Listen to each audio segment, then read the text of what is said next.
Hi guys, welcome to another Waffle video. This time I want to talk about a few subjects that aren't as easy to talk about as just plain modeling or modeling matters. I'll tell you up front, this is my own personal view of these subjects, and you guys, you're free to think whatever you want, so please don't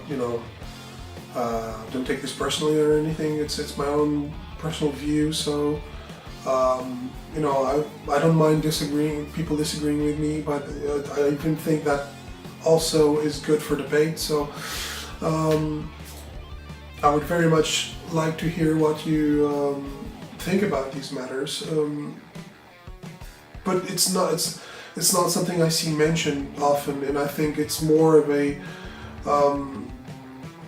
something we don't talk about, we don't really address. We all need these things, we all go through difficulties in using them or having them or trying to cause them, but we never talk about them. And what I'm talking about is these subjects are inspiration, motivation, frustration, and skill development. So I've been prompted to think about these matters recently because I've seen a couple of videos that kind of sparked my thinking about these matters. It's when some issue makes me think. It usually does so for a long time, and I just keep on and on and on. So this matter of inspiration and motivation is something very near and dear to my heart. It's something that I've used and hopefully will use throughout my life. It's something I think we all need as modelers and artists. We all benefit from it, and we all should have tons of it, as much as we could ever get of it. It's still little. So before I show you a few of my sources here, I want to address a bigger source than any of the ones I'm going to show you later. That is, inspiration, and once again, this is my personal view. Inspiration is, to me, it is a sort of a gathering and distillment of all of my personal and emotional experiences. Okay, so this is very vague, I know, but what this means is I can get inspired. For example, on building a tank, I can get inspired not only from watching other people's great work or going through references or technical magazines and books. I can also be inspired by just living life, going out for a walk in a beautiful place, or going out to dinner with a friend, being with my family, or doing things that will relieve the pressure and at the same time release your brain from the traps of constant thinking and obsessing about certain matters. So first and foremost, I think those are the most important experiences in our lives, and they are what feed us the most. So if you're stuck, or if you don't know what to do next in a certain work or a certain project you're in, it might be just the right thing to go out, to stop the project, to go out a bit, change your frame of mind, your mindset. You just change it, and you go out and you forget about the project for a little while. Then when you return to the project, you'll probably have a fresh set of eyes a new outlook that will allow you, first of all, to find mistakes and correct them. Second, to see the whole project in a new perspective, and therefore probably improve it a lot. And third, just simply, revamp your will and be able to get to, with renewed effort and curiosity, tackle your project. Sorry guys, I'm a bit still recovering from a little cold, so I'm sorry for that. So that would be my first and foremost suggestion, is that if you feel uninspired, if you lack motivation, first and foremost, live, go out, drink from the world, I can give you my example. Sometimes I just like to take my car and just drive for hours. I just go for really long drives, just to enjoy, looking at new places, or even old places, but beautiful places. And during that drive I'll make several stops. I'll just breathe in the air if I'm like in the countryside or something, or take some photographs and be inspired by the beautiful places I'm at, or just a nice conversation with a good friend during a walk or something. These are all things that really get me inspired to either build new projects, or to paint, or whatever you like to do.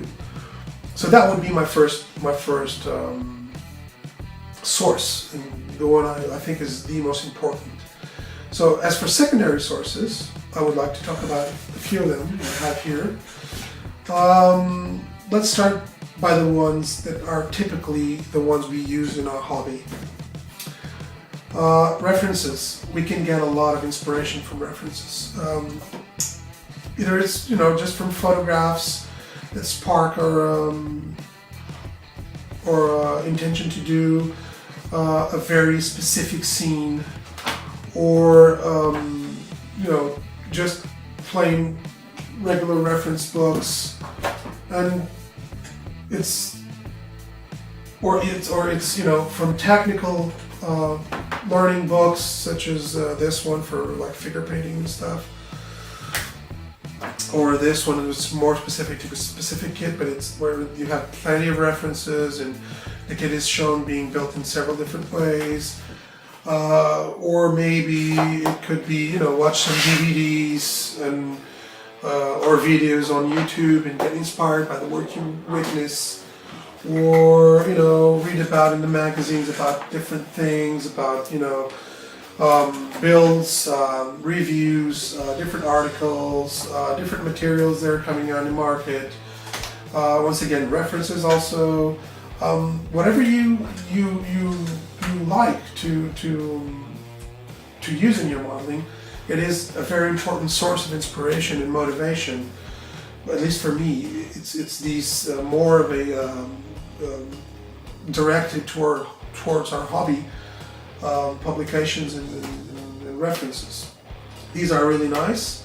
I love them. I mean, I buy at least a couple of magazines a month. Just to keep a little bit of an update on. But then I also very much like to use a different type of resource altogether. For example, I like the regular art books. These are some of my favorite art books. I have plenty more, but I'll tell you what you can get from these. I mean, these don't feature tanks or anything of the sort, at least not most of them. But they can give you a very, very, very inspiring idea of how to present your work, how to illuminate your work, how to make the right composition, color balance, all that. And I know. This is military modeling or any type of modeling, so it's supposed to model reality, And so it's not supposed to be artistically as free as some other disciplines. Well, I kind of disagree on that. I like to have an accurate model, I do, but I think this is our hobby can also be very artistic. It can be within the boundaries of reality, within the limits, the reasonable limits of reality. We can go far enough to have our own mark on the subject, to leave our mark on our work, and to make it our own work. And I think that's part of the fun, actually. And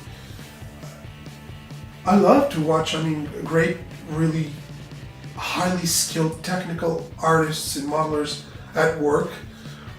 But if their work is bland, it's not as appealing to me. It's just something there that's missing. I can admire their work, of course, and I do, but I need something else. I need something more. But this is me. So things I like and that spark and stimulate my mind are the work of Leonardo. In this case, his Machines, which is a very nice book regarding his projects with machines and engineering challenges he faced in life. Of course, this is almost like modeling projects. You look at these and you go, wow, this guy thought about all of this, but 500 years ago, and it's kind of a great inspiration as well. If you could do it like so many years ago, why can't we just try and get? I don't not mean to say that this guy was a genius. So I'm not meaning to say that we're all geniuses and can all do this. But what I'm trying to say is to get inspired by his work and admire what he did. The same could be said for Michelangelo, which besides being a very nice painter, was a absolutely beautiful sculptor. I think we all know him. He needs no introductions. But have you really been looking at his work and inspiration and the composition, the colors and all that he could bring to his work is absolutely beautiful. So this is also very inspiring to me. My favorite old master, so to speak, is Caravaggio. And his work is wonderful. And the reason why I love his work is that more or less at the same time that, the same time period than Michelangelo and Leonardo, Caravaggio was doing something else altogether different. He was actually, to me, in my opinion, the first painter to actually pursue reality in a very nice mix between what he thought reality should look like and what it really looked like. And that, to me, was kind of revolutionary and wonderful. He was not afraid of depicting ugly things. The other artists were a bit more, academic, and they would use mostly, canons to define their paintings. So I don't want to get too much into this, but I'll show you this. His compositions and lighting are of great inspiration to me, and that is, I think, undeniable in the way he portrayed his paintings, always with a very dramatic lighting, and always with a very attentive look at the composition. So I find this also very, very inspiring. I really like his work. There are more, of course. Rembrandt, Vermeer are also awesome painters with beautiful paintings and wonderful compositions. I think we should all, waste a bit of our time, paying attention to these little details. Another one I would like to show you is, I don't know if many of you know this, but this is a compendium of fantasy art, an annual compendium. I think it's edited and published in the United States. I have many of them because this is probably the best publication of contemporary art out there, bar none. And of course, I'm not talking about the, so to speak, the high arts.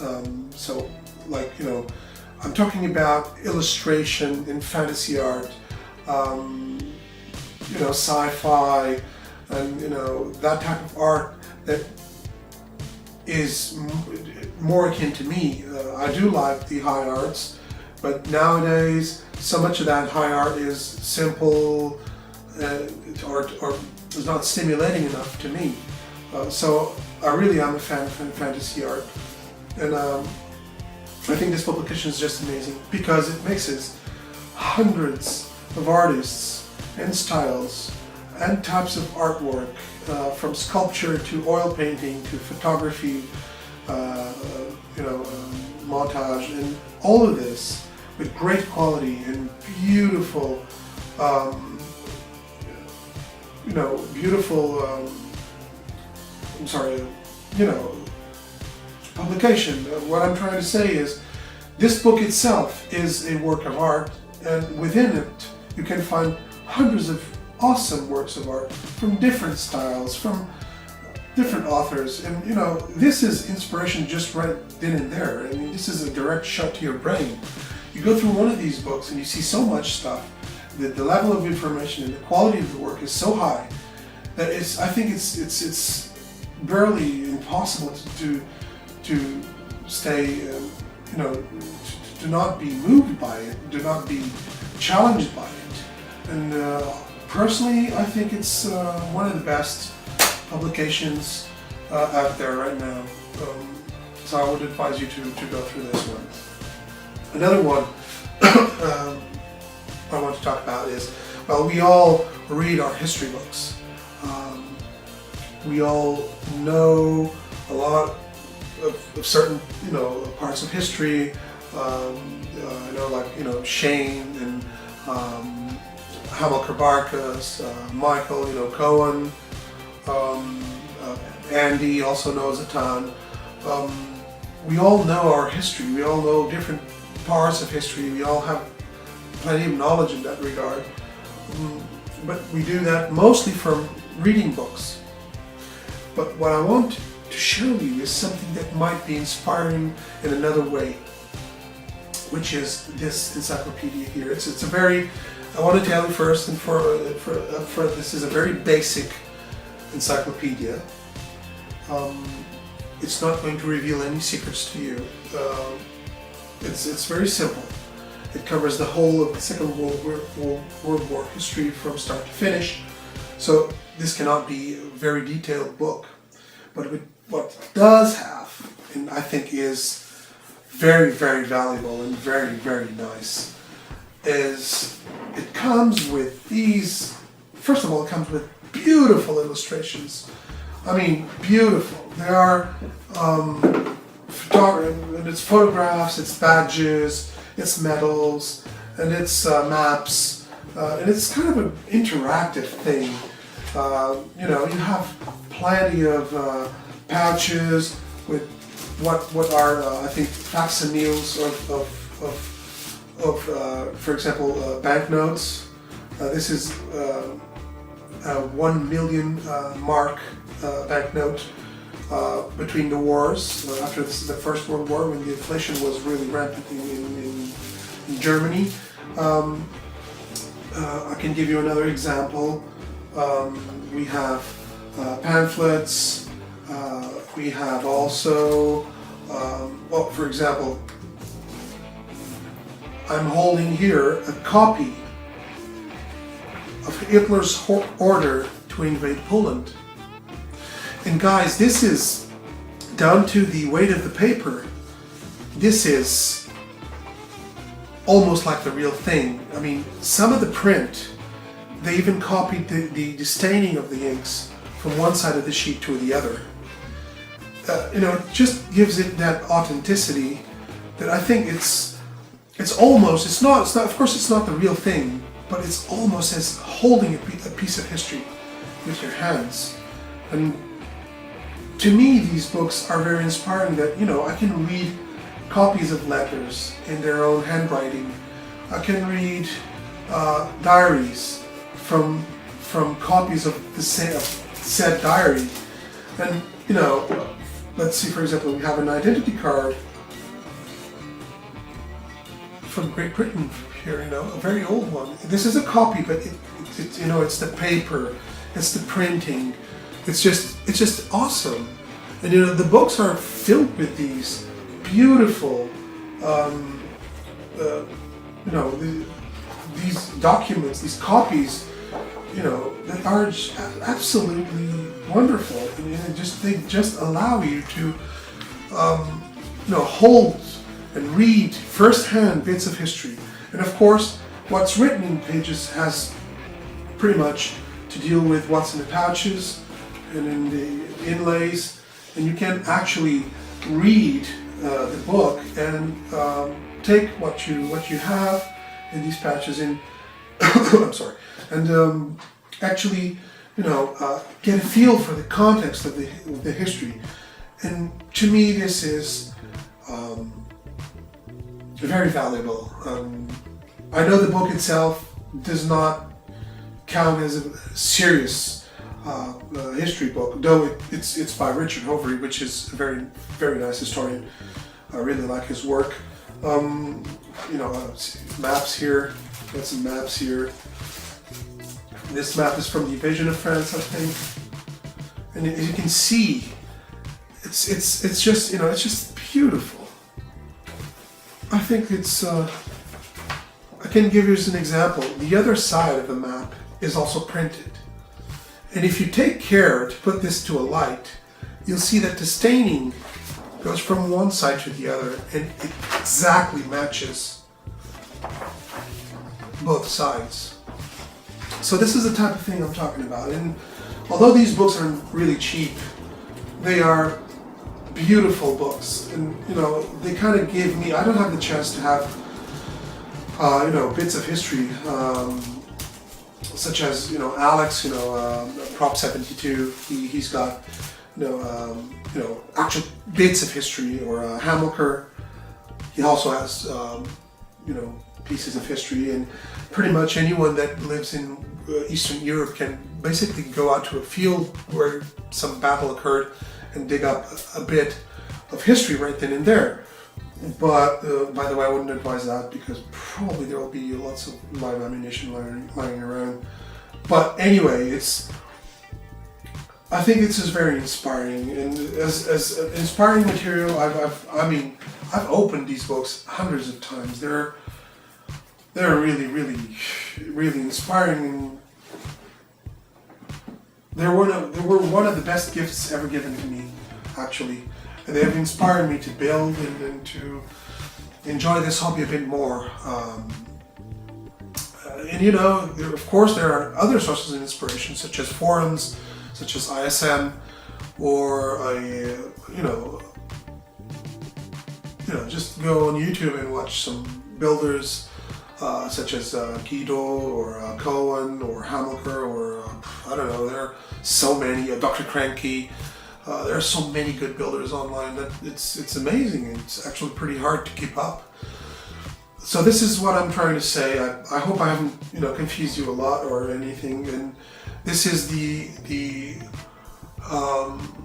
way I feel about these matters. And like I said, this is a personal view. So I don't want you to be. If you don't agree with me, you know, fine. And you can state as much. I don't mind that. But this is, like I said, this is a personal view, so that's my take on this subject of inspiration and motivation. And you know, guys, just, you know, live life. You know, get out of the house sometimes and you know, go out there and live. It's very important you do so, because if inspiration lives from our emotional richness, the less rich we are emotionally, the more impoverished our builds and artworks will be. So that's it, guys. I just wanted to leave you with these thoughts, and you know, who knows, you might just get inspired and do your own take on the subject. Okay, guys, so this is it. I'm going to stop the video for a while. I want to bring something out. I want to show you something else.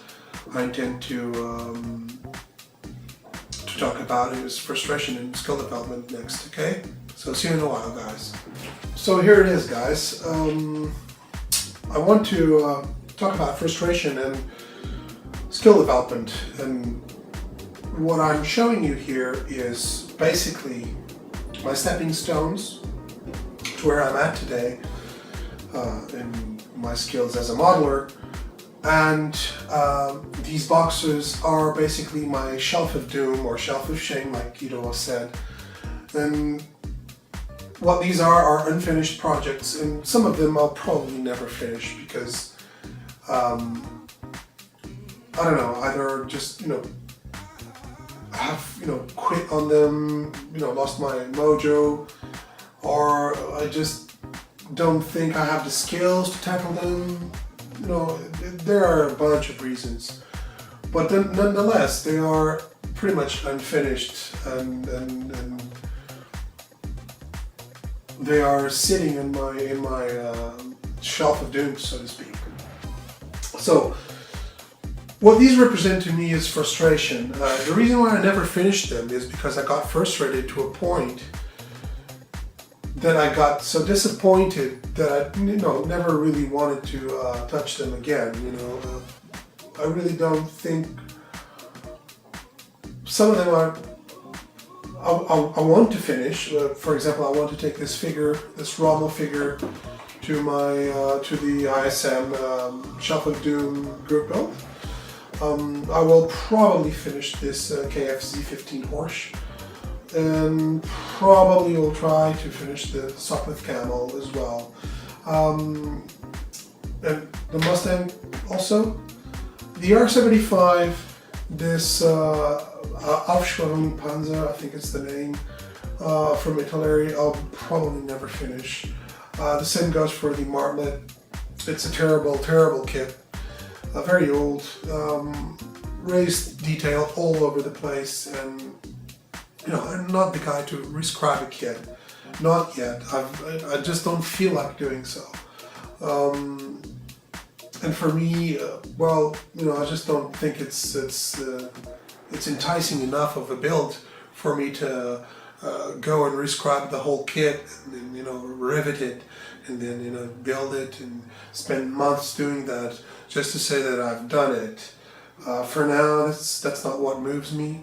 And I'm a bit, disappointed at that. Having said that, these are what I call sort of my bad builds, or my lousy builds, so to speak. I do say this with a bit of nostalgia and and love for these kits, because although I don't think they're as good as I really wanted them to come out, I'm glad I built them, and I'm glad I made my mistakes on them. I'm glad that I failed or succeeded in some things with them, and all of them I learned new things, and I made mistakes. In all of them I tried new techniques and experimented with materials. In all of them I failed somehow. The thing is, and this is one thing that I've been seeing more and more, is that people are simply too afraid to make mistakes. I think that you need to make mistakes sometimes. You actually need to go and ruin a kit. And don't mind that, because it doesn't matter how good the kit is. What matters is if you have fun and you are developing your skills, then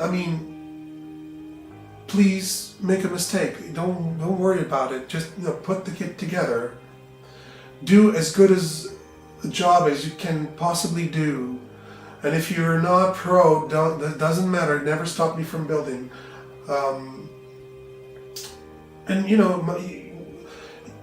One day I might get there. It's what I think. When I'm building a new kit, I always know that every kit brings its own challenges.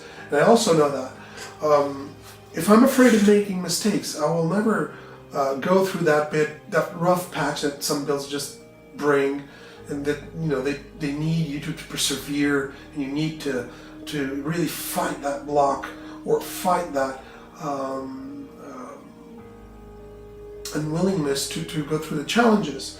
If all kids were easy, we wouldn't learn much, that's for sure. So don't be afraid to make mistakes. I'm not saying you should make mistakes on purpose or perpetuate mistakes, but learn with every build. Don't be afraid. These are just pieces of plastic, and if you make a mistake, you make a mistake. If you you waste a little bit of money, then you wasted a bit of money. I know money is not easy to come by, it's true, but you know what? What's important in the end is to have fun and to make some models that look good to us, not to everyone else. So much as as Cohen's T-shirt states. And that's what I'm trying to say with this. I made many mistakes with these kids. These kids don't look any good. I mean, well, I look at them and I like them, and I think yeah, they're not great kids. They're not really well made, and they're not show material, so to speak, or model show material. But I don't mind. I actually look at them and I have some nostalgia for them. I remember where I was at and what was I doing and attempting to do on these kids, and that kind of makes me enjoy what I'm doing now even more. I actually bought some of these kits twice just so that I could build them once my skills were developed further, such as this Stück 3. I have the same kit. It's in the box. I haven't touched it, and I want to build it again. It's a wonderful kit. Sure, I didn't do a good job on it or a great job on it, but I like it. I just think at the time this was a kit that I really enjoyed doing, and the end results weren't all that bad. I kind of, it propelled me to do more. And this is what you should do. You should work at the best of your abilities, not expect to be immediately a pro modeler or something like that. And most of the pro modelers out there spent years and years and years honing their skills, perfecting their methods. And we cannot expect to achieve that in a year or 2 years, or 3 or 4 or 10, most likely. Most of us will take immense time to get there, and that's part of the fun. The way to get there, the path to get to that place where we can face new models with such a confidence in our abilities that they allow us to enjoy even more the builds. But in order to get there, you need to go through these, and I mean. It's important that you don't be afraid to make mistakes, and I see a lot of that in the community. I see how frustrating that becomes, and it shouldn't be. I praise the guys that are not afraid to show their builds. Doesn't matter what their skill level or what else is. It doesn't really matter. I mean, it's when I look at a build. More times, there are, many of the times what I'm looking at is what effort was put into the build. That's what, first and foremost, I really care about. It's, wow, did this guy really went on, did he really try hard to make it well, even though he didn't succeed, or he might just fall short of his own objective. But it takes time, and you should understand that it takes time, and it's we all go through that. There are no miracles. We all go through these, and we all have to go. I can give you an example. On this Tiger 1 year, I went for, I did this like five or 6 years ago, and I went for a look that is way surpassed these days. This is like the Verlinden look, like base coat, wash, and dry brush. And these days I look at it and I don't see any weathering or anything here, and I go like, oh, I might have done this differently. But you know what? It has many mistakes, and it's still unfinished. But I like him. I like him, and I'm actually proud of it. Though it has the wrong interior color, I like the kit. I like the way it came out. I like looking at it and see, wow, did you really go through all this trouble? And did you enjoy this? Yes, I did. I did enjoy this build. I enjoyed it for like months, which was the time I took to build this. And I didn't have an airbrush. I painted this with a paintbrush, or several paintbrushes.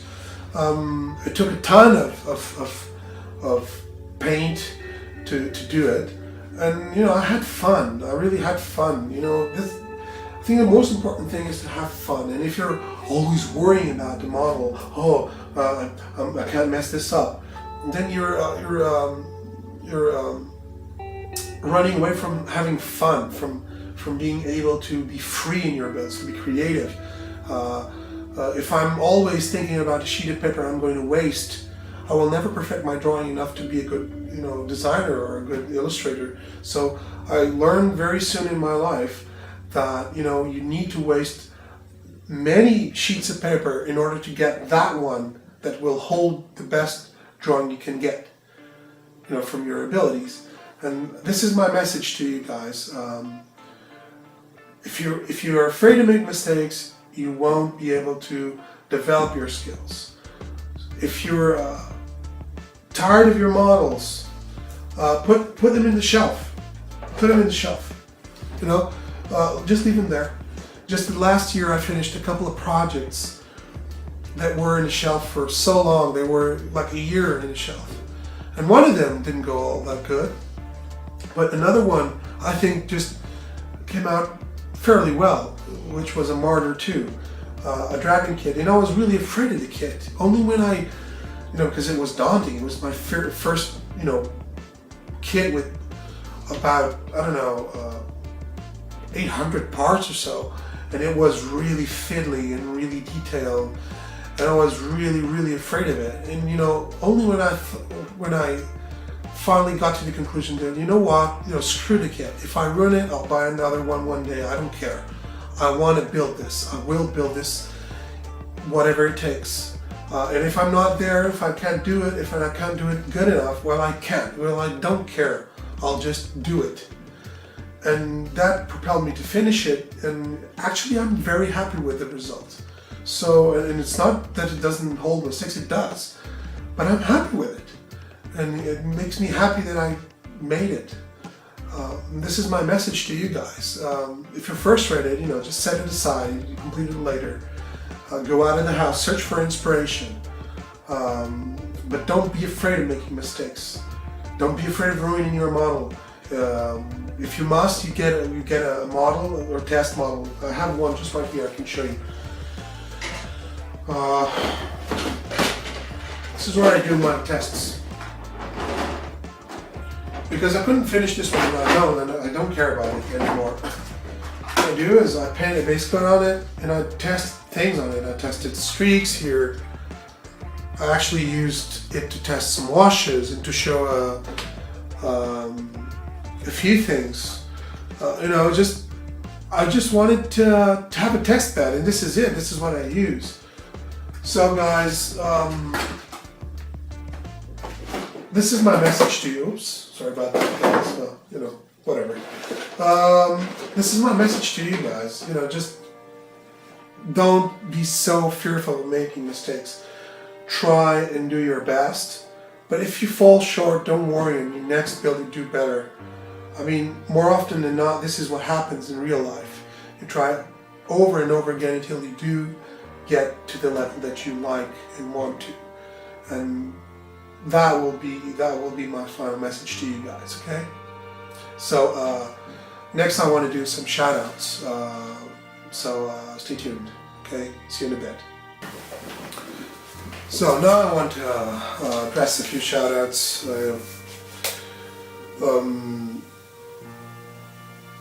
First, I want to call your attention to Gil, Red Dragon Molten Works, I think it's the name of the channel. Really cool guy.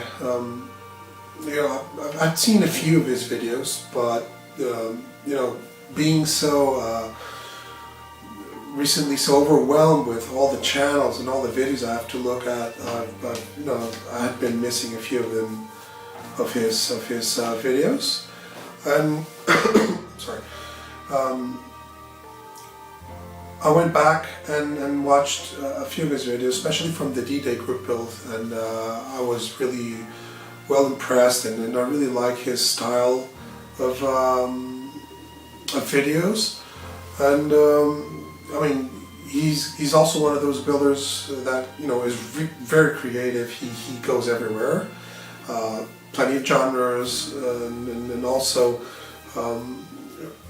He's like starting a new group build, I think, or a buddy build, where he's like hacking and slashing a car, and Cohen's going to do I think a T-34-85. They're also going to add like sci-fi elements to it, and I like the way Gil presents his videos, and I like his idea as far as diorama for the D-Day group build, or is it the North Africa? Oh no, I'm sorry, I think it's the North Africa group build.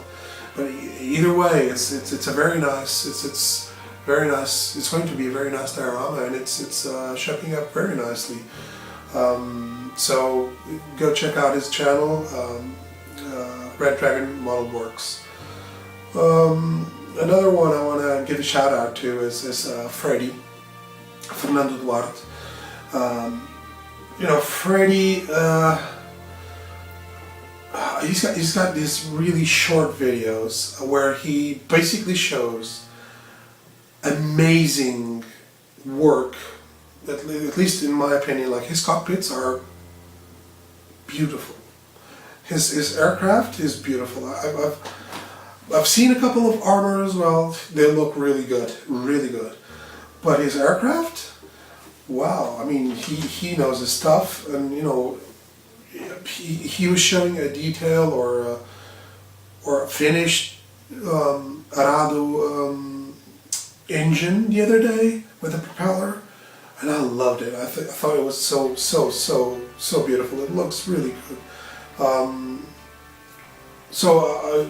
Go check out his channel. I know he's more than well known in the community. He's one of the oldest guys in the community. He's always been there. He's also been through probably a moment of lack of motivation recently, and I hope, Freddie, you have recovered. You seem to have recovered your mojo, so I hope everything goes well for you, and you get your modeling juices back and running. And so go check out his channel if you haven't. It's Fernando Duarte. Also want to do another acknowledgement. This is more of an acknowledgement than a shout out itself, because we all know this guy. This is Dr. Cranky. Guido also have mentioned him before, and Dr. Cranky was I've used YouTube for a long time, not in my channel, but I've used it as a resource. As a resource for a long time. And when I got back into modeling, I started to look around for modelers on YouTube, and there weren't many. There were very few. And the one that immediately captured my attention and I started following was Dr. Cranky.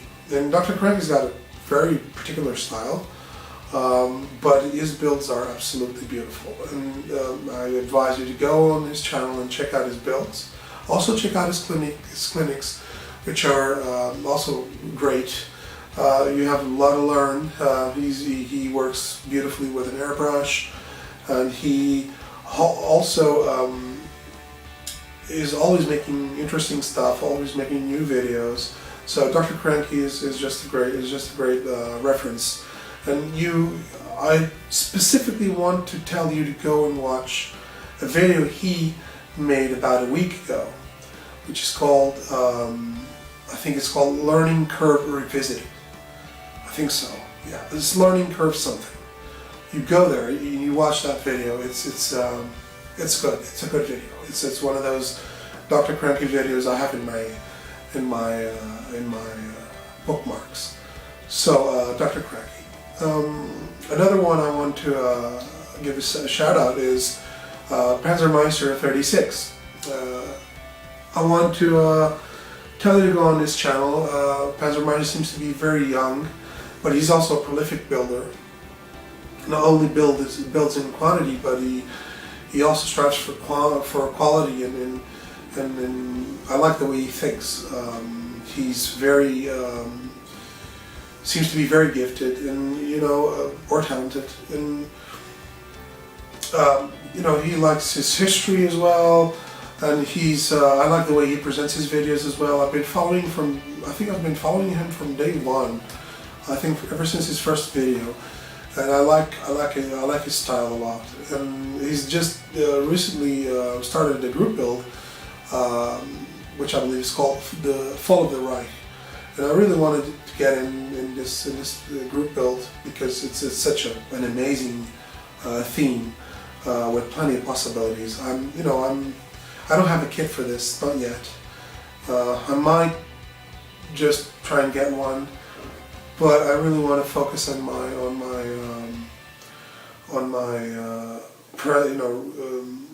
North Africa group build and D-Day group builds, which are running, and I want to finish them in time if possible. So, Panzermeister, if you see this, I'm sorry for not. I'm not saying I'm not going to get in the group build, but for now, I'm not going to be able to. If I get the kit, most likely I'll join. I'll join in the fun. So I just wanted to give him a big shout out and call your attention to this group build. It's a great theme, and I mean there are plenty of possibilities according to him. Even paper panzers. You can pick any late war or. Paper Panzer is not a late war, but it's a project for a late war vehicle. But you can take all these vehicles and use them in the group build. Another one I want to call your attention is another guy that Guido mentioned, which is Mr. Bob's Builds. And when I had seen a couple of his videos before, but being overwhelmed with all the vids I had to watch, I kind of forgot. And when I saw the last sit-in from Guido, I just went on his channel and made it my purpose to watch his videos, and I really enjoyed them. Very clean, very nice videos, wonderful narration, and the quality of the builds is just great. His work is beautiful. Sorry. I would advise you to go on his channel. He's a very good artist. I think he deserves to have more attention his way. I also want to do another shout out to a recent comeback. This is more of an acknowledgement / shout out to a guy that basically doesn't really need shout outs, but I can't help it, which is John Hayward, Scale Model Medic, and he's back. He's just released the video yesterday, and I'm so happy because I'm a big fan of his work. He's a great reference for me. I learned a lot from him, and I advise you to go on his channel and check out all of his tutorials, which are basically awesome, all of them. Sorry guys. So go on his channel and check out his work. He's just great, and I wish him the best. I just hope he keeps putting out videos. Because his work is beautiful, and he's very creative the way he uses his paints, the processes, the way he builds. I really like his work. So John Hayward, Scale Model Medic, go there to subscribe him. And the last shout out goes for Chris and Alex. I think this one's due for too long. Chris and Alex are a father and son team. They do aircraft, but they are really prolific, and they do a bunch of videos with great quality. Their builds are really good, and I like the way they make videos. They have a very very straightforward way to present their videos.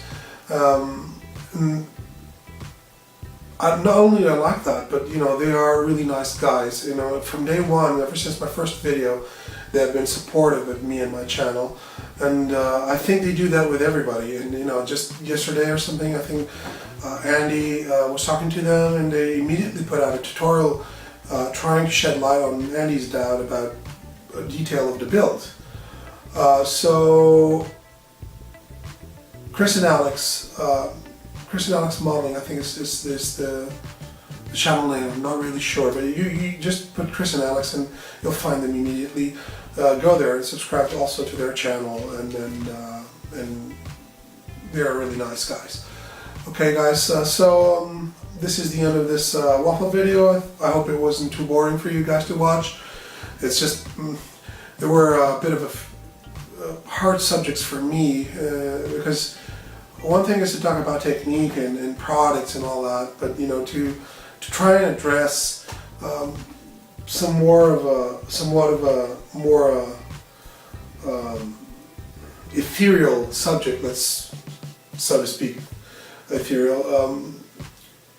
It's a bit harder for me, and of course, this is also a very personal view on these subjects. So please don't take it personally if you don't agree with me. You know. It's all good, you know. It's all good. I'd like to keep the debate going. I think discussion is healthy in our community as long as it's, you know, well made or well done.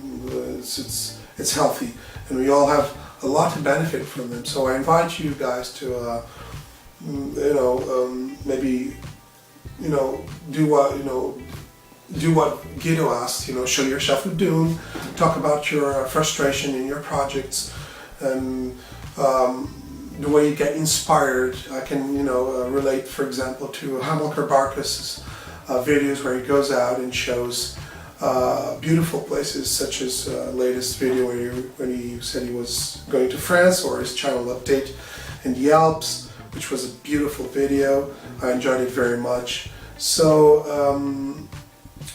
I invite you guys to show a bit more of what inspires you, what you feel when you're frustrated, what kids frustrated you, what is it about your builds or your modeling or your method or your processes that you're not happy with, or with what you're happy with. No, just speak your mind. I think it's very healthy to really get to know each other in this regard. So guys, I hope you've enjoyed this. I don't want to keep you for much longer. Happy modeling and have fun, guys. That's important. Have fun.